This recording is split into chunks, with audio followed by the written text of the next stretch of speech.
yesterday I wasn't paying enough attention while I was working because we were super busy, and I drank. So I'm sitting here with a dehydration headache, technically speaking, hangover, technically, hmm talking about temperance.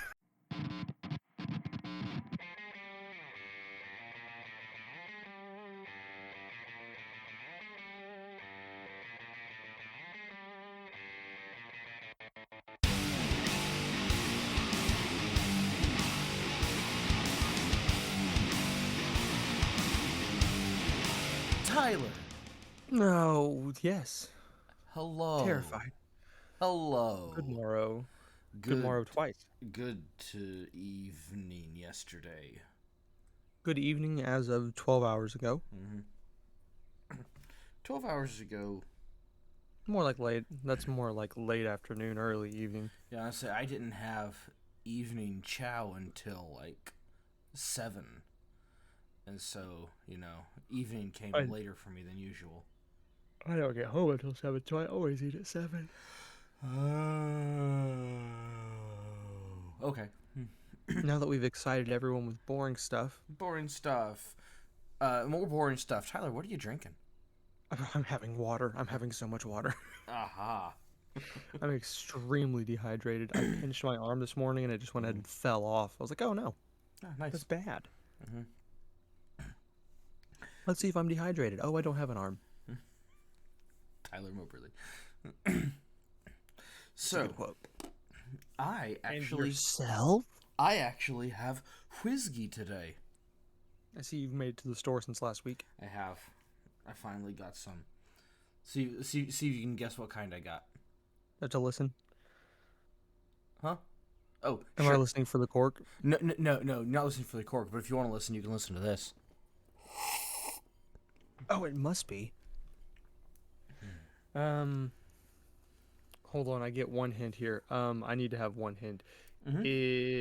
I- Is it just a do I just have to guess the brand, or is it like something really specifically weird? Um.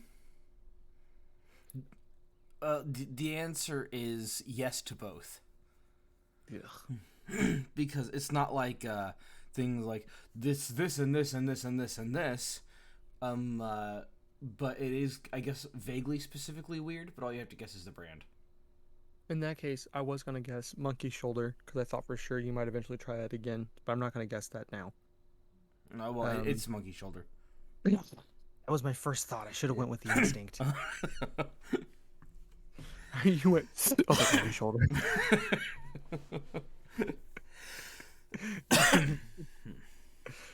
So do you like it again now? Yeah. Well, I never stopped disliking it. Or wait, no, I never There you disliked go. it. That's me. No, I never disliked it. There's just a time when it wasn't my absolute favorite. And it still isn't my absolute favorite. I'd gotten used to very, very strong whiskeys. Um, uh, Use. and very, very strong. This is not. And so now it's almost like too mild, but it's good. I like it. I'm gonna try it again eventually. Now that I've tried more things, because when we did that blind taste test and we both agreed that it was the worst one, hmm I was still No, I didn't not a agree that fan it of a was. lot of them I didn't agree that it was the worst one. collectively. I still like. Yeah. Together, because I still liked it way better than the Canadian. That was really bad. It was in a plastic bottle from Canada, so thanks, Justin Trudeau. Yeah, well, the thing is, though, it's like it was the classic Canadian. Like, if you're gonna drink a Canadian, you know this brand. It was a Seagram's, so it wasn't like it was like useless. Seagram's is the Jack Daniels of Canada, and Jack Daniels is supposedly not that bad. It's just people that love whiskey don't like it. I've never had it, so I couldn't tell you. But from what I can tell, it isn't. From what I've heard, it isn't actually bad. It's just that people who like whiskey snub their nose at it because it's popular. You see, and that is kind of the thing. But what I found that's really interesting, if you're saying this is one of my favorite types of alcohol because it's so good as a mixed drink, I hmm automatically assume that it's bad. hmm Like if you have to mix it with something, then it's not good. hmm Jack Daniels, I have had a Jack and Coke before. It's fantastic. Mm-hmm. I then tried a little bit of Jack. It's not fantastic. Mm. So I'm like, okay, well, so it's something I've never bought, Mm-hmm. never kept in my house, Mm-hmm. never. I don't ever mess with it. It's not like it's garbage, but it is really only good as a mix thing. And Mm-hmm. so I'm like, then why would I have that? I don't have when I if I wanted to go get a drink, I'm not making. If I have to mix it with a soda, I'm probably not in. Well, see, people say all the time that they love Jack and Coke, but I've never once jacked in my Coke. Not in my Coke. It's, it's more of a Fanta kind of thing. It really is. Thanks, Insane Clown Posse. That's all your fault. Well, that's Link in the description. Link in the description below of the Insane Clown Posse making a furry video. that Never forget. yeah. Well, see, that's the thing though. When you jack in a Fanta, that's how the flavor of orange cream Yeah, I comes was about to about. say it's an orange. That's an orange creamsicle. There's always a song I was gonna be able to go along with that. That's nasty. Oh, that's nasty. Well, now that we've said disgusting and vile things and talked about alcohols that we like, Let's talk about mere Christianity. Mere Christianity, Part 3. Part 3. What Christians believe. This chapter's somewhat about abstinence and temperance, everybody.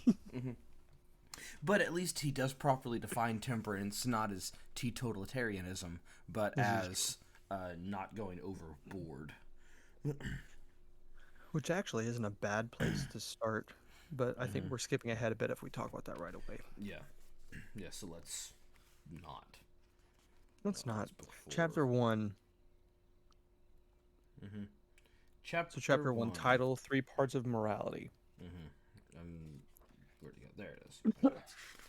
Oh, no, I'm sorry. I said what Christians believe. That's book 2.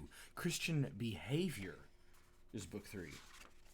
And this is why we made that comment last week about wanting to have read up a little bit more on it. It's not because we haven't read it. It's not because we don't decently understand it. But this, going from talking about what people believe is relatively straightforward.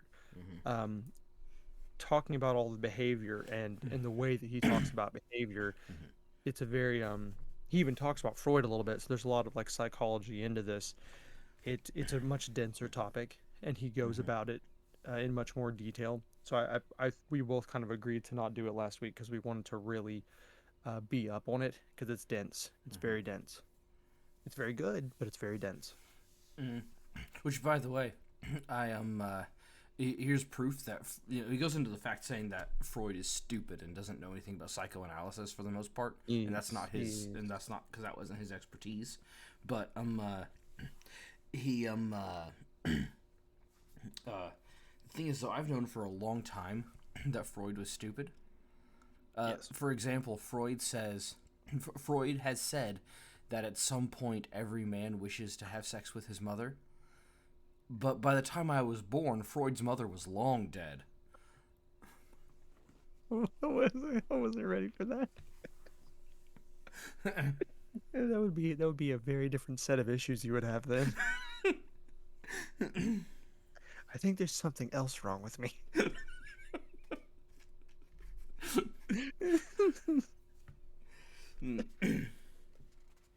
Anyways.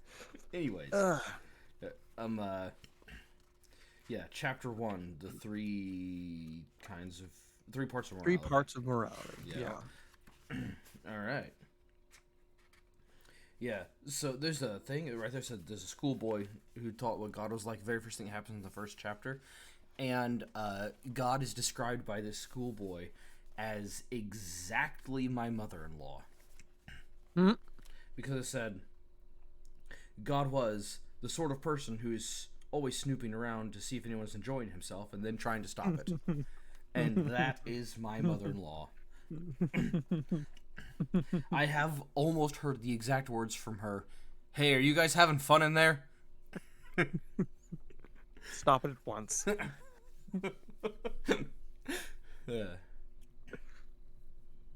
But yeah. So this one, I'm gonna be honest.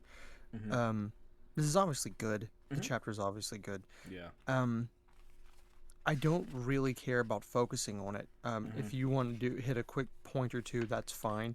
For me, the meat of this book is when Mm-hmm. he's talking about the cardinal virtues, Mm-hmm. and really not even all the cardinal virtues. We wouldn't have time to dive deeply into each little section of book three, Mm-hmm. because it's decently lengthy and very very deep. And whatever things you think need hit on, go for it. Mm-hmm. But I think we're going to spend the majority of our time kind of going through. I think it's going to be a good point for, especially with our channel. Um, I really did want to hit on the temperance thing because I think it's really. I think someone who just would kind of tune in and be like, "Here's two guys being uh, vulgar and drinking alcohol and Mm-hmm. talking about Christianity," and I was like, I feel like us kind of reading his take and then describing about why that's more or less our take. And I really wanted to do that. I think that was a very important point for our particular channel to hit. Mm-hmm. So the first part, if you have a comment on the first chapter, please make it and I'll comment off of it. But like this is the part that I was not caring about as much to talk about. Yeah. So I mean, just briefly, the primary concept of the first chapter in this book is uh, it's hard to refer to like Christian morality or morality as a whole is a set of rules that you should abide by and are not supposed to break, and they're often referred to as ideals, and that is wrong in that you say this is my ideal and therefore it may not be that of someone else. It's correct though to call it an ideal in that the the concept of an ideal is it's the ultimate thing to be attained but is unattainable. Um, uh, Hmm. and that is true, but that's because that's really the whole point of Christianity, isn't it? Is that these are rules that we must follow. However, it is not possible for us to follow them, so we must have help. That's the Hmm. whole point of Christianity in a nutsack. And a nutsack. Mm-hmm. And that really is an interesting concept because it's not what I think if you talk to anyone who's on the outside looking in, um, that's never ever their perception. Mm-hmm. Ever. There's this concept of being like, well, I don't want this being who's making up a bunch of rules that are nearly impossible to follow, so because I have to be a perfect person and never enjoy my life because all I'm worried about is being perfect. And that's not the point, and it's not the case. Mm-hmm. And so it's really interesting to have this talk with people, um, because it's for people who actually care or for people who are actually interested in listening. It's a very eye-opening conversation to have because it's not about perfection; it's about striving for perfection. Mm-hmm. Cause see that that's Which, that's the correct me thing. if I'm. Yep. No, that's the thing. The thing isn't don't stumble and fall. If you're trying and you fall and you get up there, it's is I forget where this is at, but it's in the Bible. It said a righteous man will get up though he falls 7 times. That's the difference. Mhm. That's it's in the There's a striving. excuse me. There's a really great analogy that Lewis does in this book, and it's not in. Correct me if I'm wrong. It might be in book three, and I've completely forgot about it. But Mm-hmm. he talks about the Christ coming into your life. He's making it the analogy of the house. Like if you're thinking about it as Jesus is coming into your house to change it for the better and to make the changes that you know. Says like, well, let's say you struggle with these big huge issues. You know that um you want God to take away your explosive temper Mm-hmm. or your massive cocaine addiction, whatever. And you know that those are the things that need to be fixed. So when you invite Christ into your home, look, we'll say that's like, oh, there's a giant leaky pipe that's spraying water everywhere. Well, he's going to go and fix that. But Mm-hmm. you find as you keep going, he's adding on a wing, he's doing this thing, he's changing the floors. Like he's Mm-hmm. makes these little examples of it's not about he comes in and fixes the one problem and everything's done and you never make a mistake again. It's about constantly becoming better and constantly improving on yourself, not about constantly being perfect. Mm-hmm. Yeah. And it's also the other thing of that analogy. I don't remember catching that in book three. I And don't believe so it is. yeah. So it must be a book four deal because that's more in depth stuff. But but the that analogy is going into the fact that you ask Christ to come in, so that He can make for you the perfect house, and you probably already have the idea of the perfect house, and you have like, this is my perfect house. I want it to be like this and like this and like this. But then Christ is the one who initially built the house to begin with, and you just went in and screwed it up. So he knows what the perfect house is because he's the architect. So he's going to go in and he's going to make the perfect house. And the whole time he's doing it, you're going to say, hey, wait a minute, I liked those decorations. What are you doing over here? Yeah, it's a really cool analogy, and I think you're right. I think it is in the next book, so I get to talk about it again, which is fun because it's my favorite one. Yeah. So chapter 2. Chapter 2. So we're now getting into the Cardinal Virtues, and we start with Prudence. Prudence. So he does make a quick point at the beginning, talking about how the Cardinal Virtues doesn't come from cardinals in the Catholic Church, but from the Latin word meaning the hinge of a door, and in that meaning that they are pivotal, which is kind of cool. Quite literally. Quite literally. So it's kind of a cool thing. It's like these are the main things that you should be keeping as part of who you are and your morality, because it is pivotal in becoming a better person and a better Christian. Yeah. Cardinal. So basically, virtues are virtually unobtainable. Unattainable,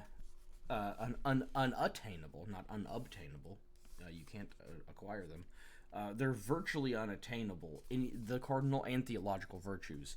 The primary difference is that the theological virtues deal strictly with Christianity, while the cardinal virtues are virtues that everyone should strive for, even though without Christianity, all the virtues are effectively impossible to attain.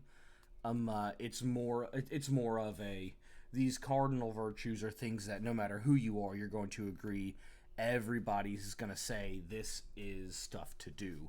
Whereas the three Christian virtues, it doesn't, like, those are things that don't make any sense for the most part, unless you're a Christian. Whereas everybody likes these four. There's a quick side note here that I find interesting. This is actually something that the Catholic Church does that I'm a big fan of. They don't do it for this reason. I think this is just how I take away from it. You have the patron saint of blah blah, the patron saint of this, of that, of whatever. And it's pretty interesting to me to see, like, when they have like the patron saint of these different virtues, because it's what they'll do is they'll pick a saint who, if you look at their story, their life and their actions embody this particular thing, and I like that. Just because it's like it gives you an easy definition of what these things are. Like, here are some actions that this person did that embodies this thing, and it's pretty cool. I've just always kind of liked that. If you're ever like, if you're like, well, what does this mean? I can see the definition of temperance, or I can see the definition of justice, or I can see the definition of blah, blah, blah, blah. You can go and look up who is the patron saint of this and, like, read some of their life story, and it gives some really great examples of stuff that they did. And you're like, oh, so that's what this means in your day-to-day doing the stuff. And then, I don't know. Sorry for the weird side note. I just like that. Yes, okay, so there was a certain saint, and I'm trying to find him real fast because it was really funny.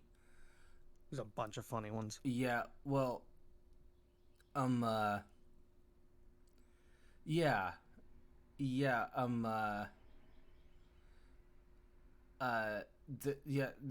was a saint. He's the patron saint of disease and being crippled and that sort of thing. There's a hospital named Anthony after him for that Moberly. reason. Saint Anthony the Great.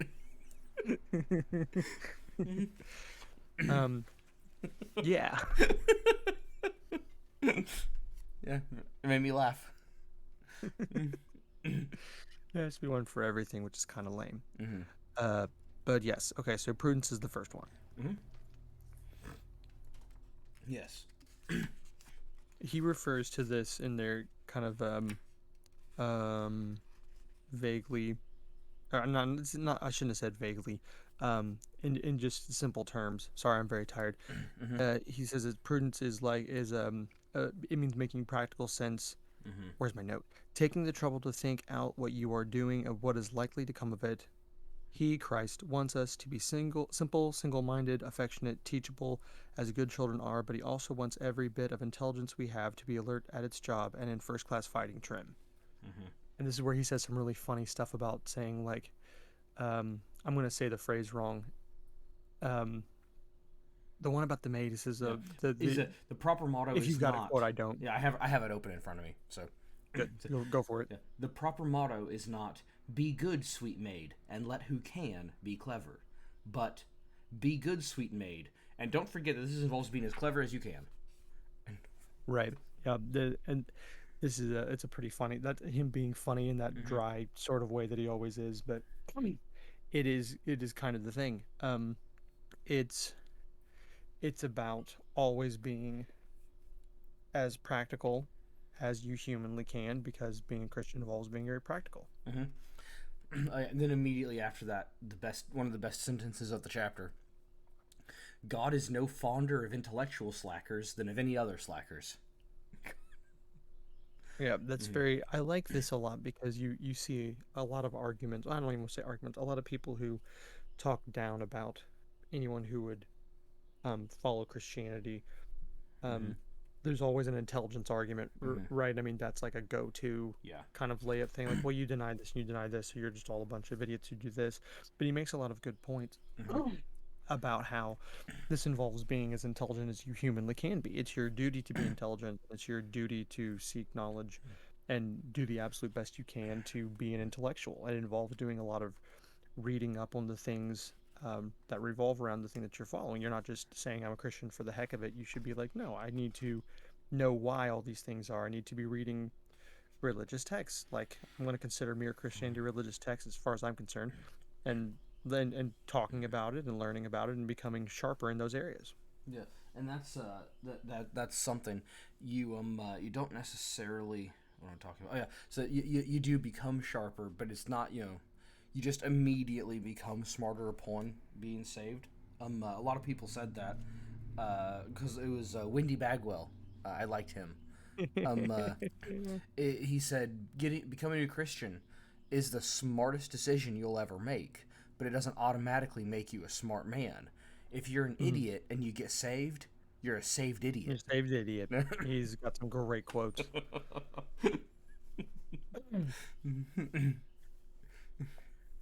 I mean, Oh, and then yeah, up next, we just finished Prudence. Up next is the one that you desperately wanted to define in C.S. Lewis's way. oh yeah, Yeah. it's really funny. Mm-hmm. So there's he talks a lot more about this than I left notes for, which is not very smart on my part. Yeah. Um, I did think it's important for us to talk about this because you and I hold very similar um, thoughts on this. So if you look at the definition of temperance, I had it pulled up and I moved my phone, but I'm gonna go ahead and look up the definition of temperance because this is funny for me.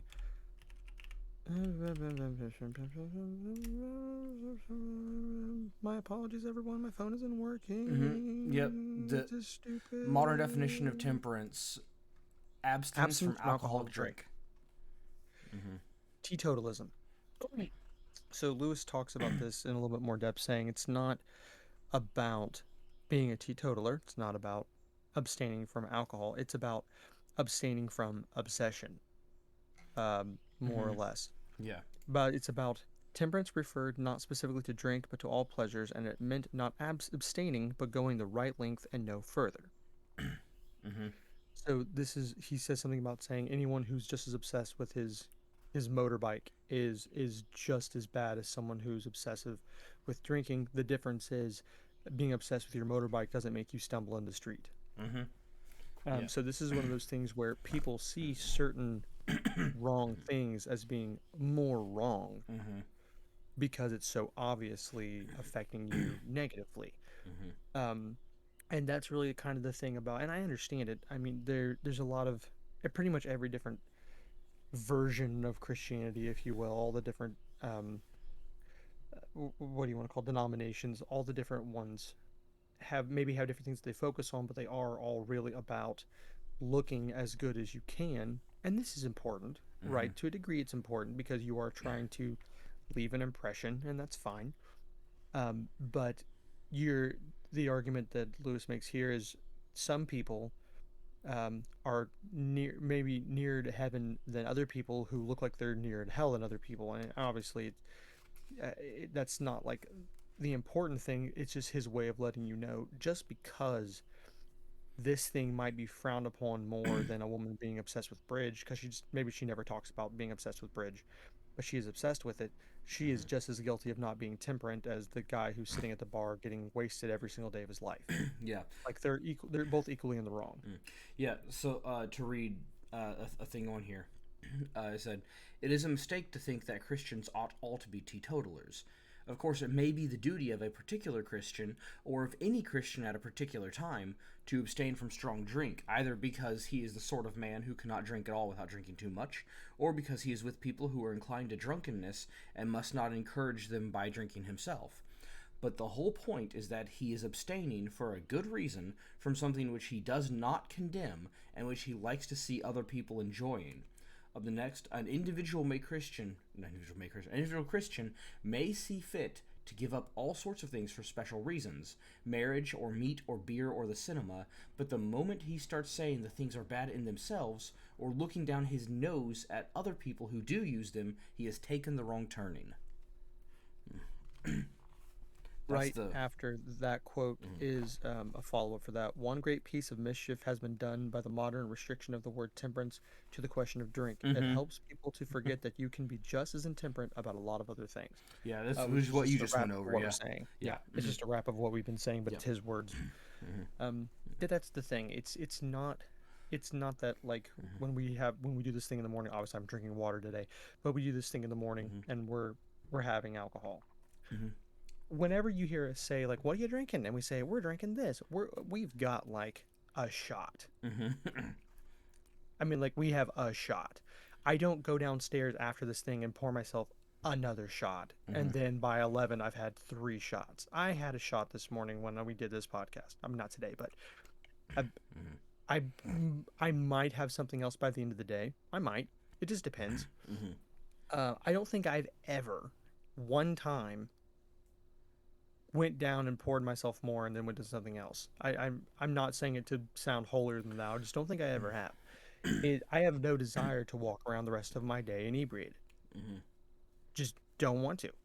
Yeah. Um, so it's not about never doing a thing. I mean, with the exception of like the obvious things, murder, hating Uh-huh. someone all day long, whatever. It's not about not doing a thing.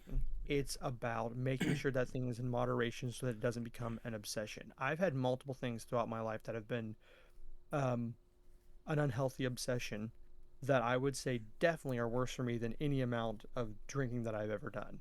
Like, holy cow, I was obsessed with Magic the Gathering for a while. Like, all I ever did all day long was think about or do this card game all the time. And it genuinely did get to be a problem because I spent like a bunch of money on it when I shouldn't have spent a bunch of money on it. I spent a lot of time thinking about it and nothing else. And something as simple, I have a addictive personality. So like it's I just dove so hard into this thing that it was bad for me. And that's a weird, kind of a uh, point that I'm making, I guess. But at the same time, like that's how this made so much sense to me because there are several things throughout my life that I've been unhealthily obsessed with, and it's been way, way much more wronger for me to have been obsessed with those things than me having a shot of whiskey with you on Saturday morning. Yeah. Someone who not thinks magic is wrong and all or magic is wrong, but thinks Magic the Gathering is wrong, and also who thinks that anything like that is a waste of money and a waste of time, and you should never have hobbies. Because by the way, it's a fine hobby. Um, uh, Oh yeah, it's still but fun. yeah. I'm like I have some cards here that every once in a while I'll break out and try to play with Ellie or like a mobile game. But I Hmm. mean like Yeah. nothing like I was before. But yeah, someone approached me and said, "How can you possibly justify spending the money on?" Because they saw my collection of cards that I had never gotten rid of. I said, "How can you possibly justify spending the money on these cards that you had to spend on them?" I said, "I'll tell you how I can justify it. Um, uh, Between buying those cards and getting a few individual cards that I wanted and going to tournaments and stuff, I have about $170 that I put into this game." And she said, "Yeah, and that's a lot of money." I said, "Yeah." And then after I found some really, really high end expensive cards in there that had nothing to do with my decks, so I took them out and sold them for $250. That's how I can justify spending that money because I made money Yeah. off of it. I never made money off of it. I lost quite a bit of money just being buying pieces of paper, which is hilarious. We'll see, We should like, well, because like when I did Orzhov, I sold the most expensive Orzhov card out of. It happened to be in my pack, and it was the most expensive card that ever came out of Orzhov, and it matched my deck perfectly. But I was just like, I don't know, but this card is worth $70, so I don't really Yes, care if it's in my deck. I don't need that. Uh, Magic is like the stock market. It's very strange. I think that's mostly what I wanted to say about temperance. If you have anything else to add, do so, or we'll move on to justice. No, let's move on to Justice. Just dice, please. It's our mom. Mm-hmm. It is the old name for everything we should now call fairness. It Mm-hmm. includes honesty, give and take, truthfulness, keeping promises, and all that side of life. There's not really a lot that we need to say about this. Be a decent human being to people. Yeah. Um. Yeah, do what you say you will do, and don't be rude. I mean, Mhm. that's like a modern take on it. Yeah. Let's to quote the Bible version of justice. Uh, the exact quote I believe is, "In all things whatsoever you would that men should do to you, do ye even so to them." There you go. That's That's pretty justice. much it. Yeah. Golden rule and move on. Mm-hmm. Fortitude. Mm-hmm. Of Uh, both intestinal and testicular varieties. Mostly testicular fortitude. Mm-hmm. Where's my? I have a bunch of these hybrid quotes that you always raise an eyebrow when I say, but I've got one here. It's a not bad wrap up. Mm-hmm. Fortitude, the kind that faces danger as well as the kind that sticks it under pain. Mm-hmm. Skip ahead of here, brother. You cannot practice any of the other virtues very long without bringing this one into play. Mm-hmm. Yeah, absolutely.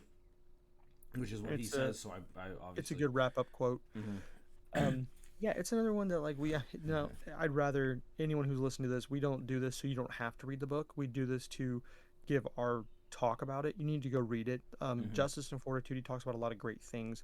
It's just not killer talking points in my opinion. They're worth reading. They're worth thinking about. They're worth mulling over. But there's not a lot for us to say about them. Yeah, and we said before that this book is such a surface level book. It's Mm-hmm. very interesting because he goes over more detail about the importance of courage in the screw tape letters. Mm-hmm. He goes into greater detail using fewer words. So that's how, like I said, when we said this book covers the entire surface, that's what it does. So he uses a lot of words to cover the surface of courage, and then in screw tape letters he uses fewer to go into more detail. Lewis is my favorite version of Occam's razor because he'll spend a lot of time talking around the main point, getting to the main point, Mm-hmm. so that you understand what he's about to say. So he'll give a lot of backstory just so he can deliver a 9 word sentence that completely cuts to the entire point. Mm-hmm. And Yeah. he that's the reason why I think he's the greatest author of the 20th century. Is he does a great job of here's all the information you need to understand the sense or two at the end. Boom, here's the point. I love it. Mm-hmm. Yeah. Absolutely. Okay. Last little bit of chapter two. Yeah. Acting Yeah. I character. wanted to get into that. I wanted to get into the last bit here. Because the You start. Well, no, because mine is the very, very, very end. So your thing may come first. Well, let me read my quote that's down. Hold Mm-hmm. on. Someone who is not a good tennis player may now and then make a good shot. What you mean by a good player is the man whose eye and muscles and nerves have been so trained by making innumerable good shots that they can now be relied on. Mm-hmm. Blah blah. Right actions done for the wrong reasons do not help to build virtue, and it is this quality or character that really matters. If people blah blah sorry, if people have not got at least the beginnings of those qualities inside them, no possible external conditions could make a heaven for them. Mm-hmm. Yeah, that was the very last sentence you read is the bit that I was going to go over. Going back to the tennis analogy is really funny. Dad made that analogy, not an analogy, a statement of fact, because he wasn't using it for the purpose of analogy. Because I was talking about these pro golfers and the shots they were hitting, and and I said, I've seen these shots that these guys are hitting, and I've hit shots like that. Like, obviously they're better than me. They're professionals. So, but if I've hit shots like that, what is it that makes them better than me? And Dad said, what makes them better than you? And this is important because it goes into the virtues, because you've practiced you practice the virtues and you get better at them, and then you consistently do them, and like he said, a blind squirrel can find a nut. Giggity. But they well, he didn't say that, but to paraphrase what he said, but Dad said the difference between you and a professional is not what the good shots look like. It's what the bad shots look like and how often the shots are good. Mm-hmm. He said, yes, you can do the things that they do, but they almost always do those things. How often do you? Yeah. Mm-hmm. Characters about reliability. Mm-hmm. How much can you be relied on to always make the right call and do the right thing? Mm-hmm. Oh, who was it that said that? It's an old quote. I don't know if it can actually be attributed to anyone, but the character is who you are when you're by yourself. It's a slight misquote. It's Mm-hmm. no, it's not. It's not characters who are by yourself. It's oh gosh darn it. It's Uh-huh. ba ba ba ba ba ba ba ba. Well, whatever. It doesn't Mm-hmm. matter. It's a word that means the exact same thing. Yeah. It doesn't make much of a difference. Yes, that is the point. When can you be relied on to do the right thing when it is not like you don't have a social um, obligation to do the right thing, or how often will you do the right thing when there are external factors that are pressuring you or make it easier to not do the right thing? Okay, here I found, or Reliability. I found the closest thing to what I found, or to what it is. It's apparently an old basketball coach named John Wooden, and he said the Oh, true test of a man's character is what he does when no one is watching. there's another version of I'm thinking of that isn't that. Mm-hmm. Uh, Man, we might need to take a break. I have to poop. Mm-hmm. Whew. And then all the other quotes that I can, like right here. Now we have another. This is the same thing. Characters who you are when no one is looking. That's Alan Williams. So I really don't know who said it. They both said it. Mm-hmm. I said it just now. I've said it. I said it again. All right, hold on. I gotta take a break. I have to poop. Okay.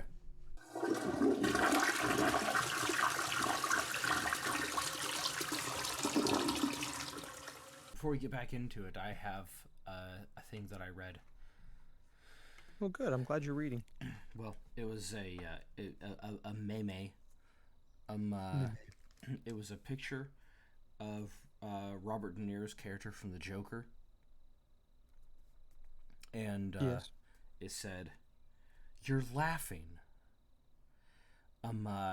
Barren 37-year-old women are panic buying coat hangers, and you're laughing." Oof.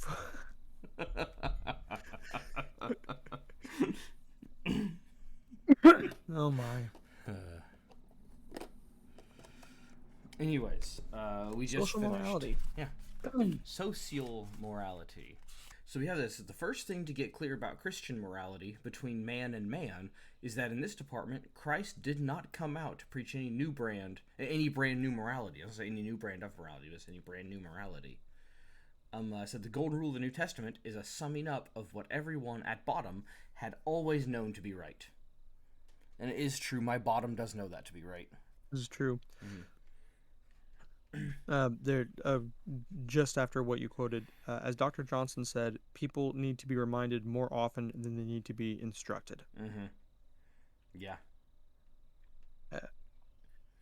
Because that's the thing is the point about the golden rule is it's kind of obvious.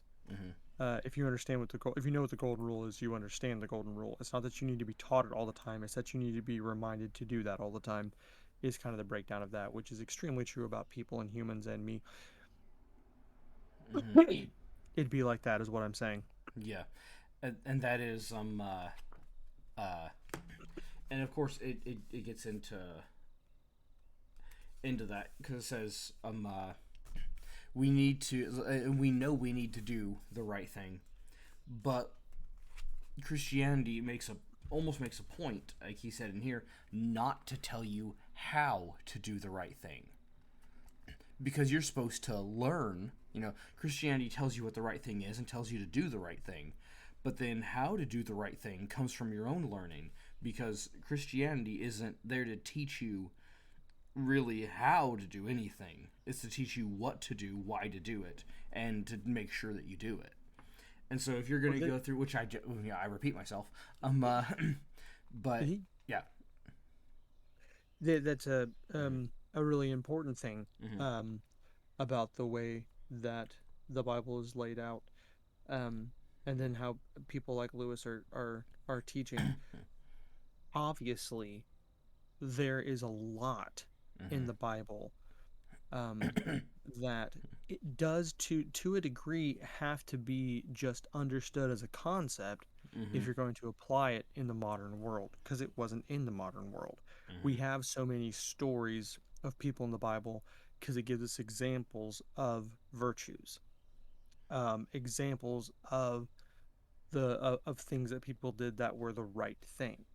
Yeah, I Mm-hmm. mean, there's obviously a lot in there of that isn't just that, but I mean, there's a good chunk that is just here are examples. Now, you aren't going to do these exact same things because it's not possible for you to do these exact same things. Mm-hmm. It's important for you to see the parallel between what these people were doing that was the right thing and the parallels in your own life that will soon be or have already been and you failed or did the right thing or moving forward, these are the right things. This is the reason why the call to intelligence, which is a dumb way of putting it, is important. If you're paying attention, if you're absorbing Mm-hmm. and giving a crap, you're going to become better and do the right thing more often. Yeah, which is, by the way, something that what am I talking about? It was something you said before. Is that the Bible, it has a bunch of stories involving people doing the right thing, and that's kind of the point, right? It's kind of for the example, and also kind of for, like, to get it in your mind. So you're constantly saying, these are the people who are talked about. Therefore, these are the people who are worth talking about. And these people were virtuous. Therefore, people who are virtuous are worth talking about. And that's the point of it. It's not to say, Yes. because never, I don't think there's ever a time when I'll be in a position to save the Israelites from Amalek. No, no, most likely not. It's very unlikely to happen. Highly But unlikely. yeah, but I can look at you know Gideon and these men and see how they lived and what they did, and I say, yes, because You it can see is a lot about character in there. because the point is not. It's partially for history, but it's also partially because we wanted to talk about these men because they're good. Yeah, I mean, if you think about it, the Bible is covering a huge chunk of time. Mm-hmm. Inside of that time, excuse me, we don't know um, what else happened. We don't know what other miracles occurred. We don't know what other big things went down. There were a lot of other things. We're not going to know all of them. We're knowing the ones that help us get through our life in the best way that we can. I find this to be a really fun parallel in the Chronicles of Narnia, since we're talking about Lewis. Mm-hmm. If you are reading, or I mean, any fantasy epic that is basically a created world, but we're talking about Lewis. Um, you have big jumps Mm-hmm. in time to get to the different adventures. And a lot of things happen in between, and sometimes there'll be points where we kind of gloss over them, but or they're just mentioned, but the important things are hit on from the beginning to the end. And we learn a lot about the different virtues and the different things in that time frame.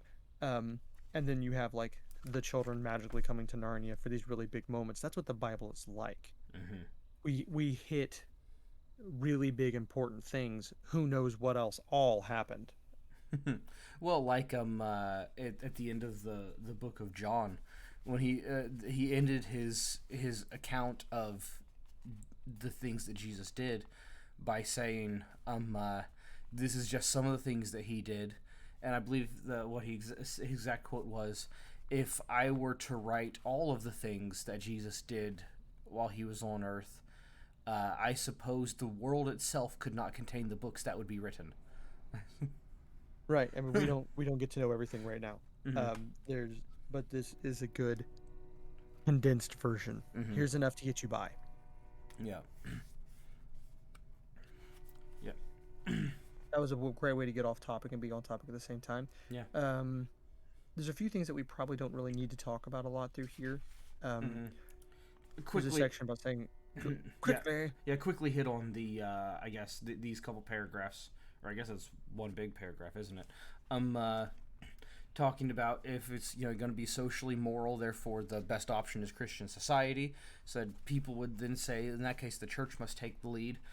He goes on to say that if by the church you mean the church, the body of believers, they should take the lead, and we should have more Christian politicians and Christian voters and all that. So then, yes, that's absolutely true. But if by the church you mean the clergy, then absolutely not. It said the clergyman's job is to be a clergyman. So why do you want him also trying to run the country too? Yeah, there's a great parallel there where he's talking about saying we have Christian playwrights and Christian authors, and he makes a point saying at some point in this book, in book three, about some of the greatest love poetry being written by Christian poets. Mm-hmm. And here he says like we don't need the clergyman writing Christian plays and Christian this. We need Christian economists. We need Christian aristocrats. Well, I'm not aristocrats. I'm using the wrong word, but you see what I mean. Mm-hmm. Um, people who are using the Christian moral compass as their guide to do the things is Mm-hmm. the point that he's making. There's also a brief bit here on usury, which is basically getting interest from people. Mm-hmm. We're not going to dive into it because there's no point. But he basically glosses over saying like, is it wrong that our entire economic system is based around the concept of usury? Technically speaking, I don't know. I'm not an economist. Figure it out.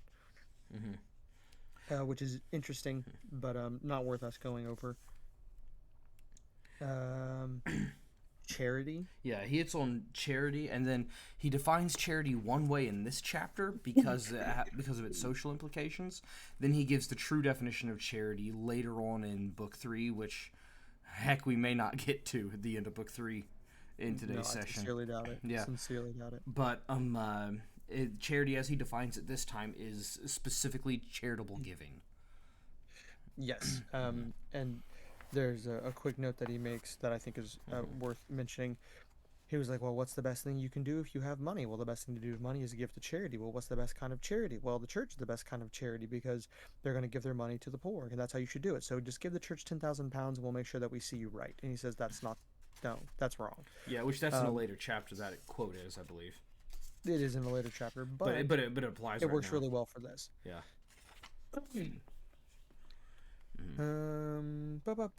Bum. Hold on. Oh, it's here's a good wrap-up quote. This is what I was looking for. Uh-huh. I cannot really carry it, talking about the golden rule. I cannot really carry it out till I love my neighbor as myself, and I cannot learn to love my neighbor as myself till I learn to love God. And I cannot learn to love God except by learning to obey him. Mm-hmm. It's a really good all-encompassing quote about this chapter, because it's encompassing the golden rule. It talks a bit about, I might be taking a quote from a different part in the book. I might be doing this again. Saying, you know what? I backtrack. I'm not going to say it because this is definitely a part about they love the sinner, not the sin quote, which we are not to yet. So I'm gonna leave Mm-hmm. that space blank, and I'll give my thought on that when the time comes. Yeah, that's in the section on the virtue of charity. and that's Excuse me, my goodness. that's so much towards the end. If we have to continue next week on this book, that'll will be next week. I won't forget my what I was going to say though, because it's Okay. a really good thought that really hit me hard while reading slash listening to this. So I'm not going to forget it. Okay. And then I guess a good thing to hit on before we wrap up. Very short chapter, but very very good. Chapter 4, morality and psychoanalysis. You Um, touched on uh, this a second ago, talking about him mentioning Freud. yeah, these couple sentences here. Uh, Given goes back to social morality, but it plays a little bit with this here too. So I've said that we should never get a Christian society unless most of us became Christian individuals. That does not mean, of course, that we can put off doing anything about society until some imaginary date in the far future. Uh, Yeah, yeah. So the morality and psychoanalysis. Yeah, I think it's good to leave it off after this one, but it's very short. It's basically saying Freud's an idiot when it comes to speaking about the morality side of psychoanalysis. Um, uh, mhm. and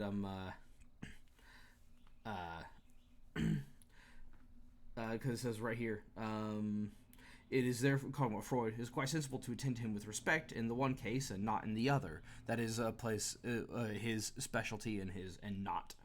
He said, I'm all the readier to do it because I found that when he is talking off his own subject and on a subject that I do know something about, he is very ignorant. So we I love that he specifically mentions that he's an expert in languages yeah. and Freud isn't. Mm-hmm. That he didn't have to say it and he did, and I appreciate it. Yeah. Um uh Yeah, and this is basically going to say that there are two parts to the person.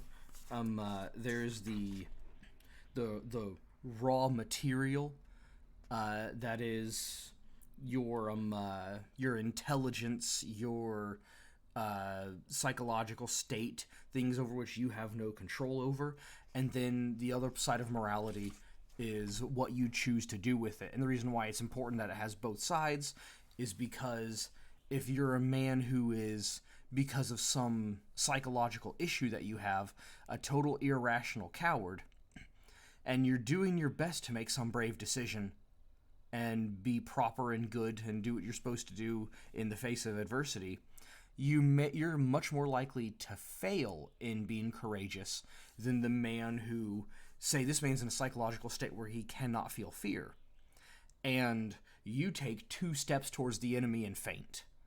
And this man sees the enemy, says, I don't want to fight him, turns around and walks away.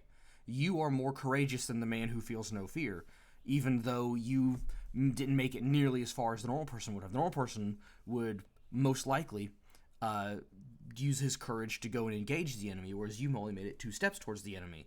But you actually, your act may have been more courageous than that of the normal person in taking your 2 steps before fainting. He gives a funny analogy about saying someone who's absolutely terrified of cats, Mm-hmm. but holding a cat, Mm-hmm. may be showing more courage than someone who has sacrificed himself for his friends, which is hilarious to me. But he makes a good point. Um, there are two, since we weren't really planning on talking about this a lot. Mm-hmm. There are there's a set of quotes I don't have them written down, but I have them in my phone. Um, that wasn't an important distinction. I just felt like not lying. Um, Mm-hmm. that I think wraps it up relatively well if you are ready for them. Yes. Psychoanalysis undertakes to do. Hold on. I wrote this down wrong. No, what psychoanalysis undertakes to do is to remove the abnormal feelings, to give the man better raw material for his acts of choice. Bad psychological material is not a sin but a disease. It does not need to be repented of but to be cured. Mm-hmm. End of that paragraph is morality is concerned with the acts of choice themselves. Mm-hmm. The Rappo quote being, this is mid sentence, my apologies. Every time you make a choice, you are turning the central part of you, the part of you that chooses, into something a little different from what it was before. And taking your life as a whole with all your innumerable choices, all your life long, you are slowly turning the central thing either to the heavenly creature or into a hellish creature. Each of us at each moment is progressing to the one state or the other. Mm-hmm. And that's another one of his. I just have that one down here because that's one of his wrap up quotes that he does so well to basically sum the entire thing up. Which leads Um, into the very end. The very last paragraph is the best ending point for this. But since you said that means you want to say something more about that. So I'll let that, and then I'll get into the. I think I just all I Okay. was really saying was like I was really just about to say that's not the end, but for me that was a good wrap up, but it wasn't the end. So please read the end. Okay. Yeah. The end gets into the concept of um uh, as you get better, as you more choose to do good, the more you realize the evil in what you could have done.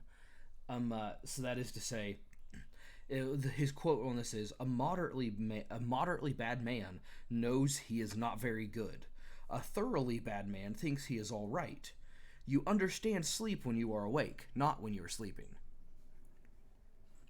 Yeah, and we're glossing over this not because we don't think it's important, but because what he does in this particular section is he gives a lot of examples to prove his point, like about angry men or bad men or different things, and they're all very, very good, and they help explain his points very, very well. And you should definitely take your time reading this chapter. But there's no point in us giving each individual example. Just here's the wrap ups. Go read it for yourself. It's fantastic. Yes. Okay, so we're a little bit earlier than what we usually are at this point. But given that the next chapter is sexual morality, and we have at most 10 minutes left before we have to get off here and start getting ready, I think we should probably better call it. Yeah, because I have a strong feeling that this is going to end up you and I giving talking points back and forth a lot because this is even, and this is a long time ago, and Lewis was talking about how controversial the topic is. If anything, it's way more controversial now than when he wrote this. Yeah, and I'll probably wind up repeating myself next week, but I'll say it gets into the thing of sexual morality, and all I can say right now about sexual morality is that a man should only have one woman, and any man who takes a second woman is a horrible, despicable, awful person who deserves to be punched in the nuts. No, I'm glad you don't know anybody like that, Tyler. never heard of it. Good night, Never heard everybody. of it. Good night, everybody.